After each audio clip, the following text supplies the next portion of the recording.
Barbados' economy grew by 3.9% between January and September this year, driven primarily by tourism. Unemployment falling to 7.7% at the end of June, first 2 quarters of the year we have compared to the end of June 2023. The solid economic performance also contributed to the fiscal operations, allowing government to record a fiscal surplus of $581.9 million on the primary account, which is roughly 4.4% of GDP. Over the period also, our reserve reached a record high for end September period at $3.2 billion. Central Bank Governor Dr. Kevin Greenidge says the increase in foreign reserves was driven primarily by net tourism receipts and taxes collected from the global business sector. Debt to GDP continued to fall, landing on 105.6% at the end of September. As mentioned, tourism remains a key driver of growth, with arrivals from key markets except the UK surpassing pre-COVID levels. Now, this strong performance, as I say, on average, eclipsed the pre-COVID 2017 to 2019 period by about 1.4%. It also stimulated demand and performance in the hotel sector. We look at the accommodation sector.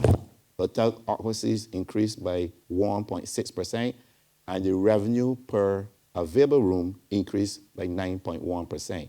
Cruise ship activity also played a role in the sector's recovery, with 286 summer cruise calls, an increase of 41 over last year. Outside of tourism, construction and the business and services sectors helped drive up growth, although agriculture recorded a fall-off in production. Agricultural output fell by 3.6%. We had a decline, roughly 16% in food crop, things like sweet potato and tomatoes. We had a decline in milk production because of reduced herd size and heat stress, about 24.8%.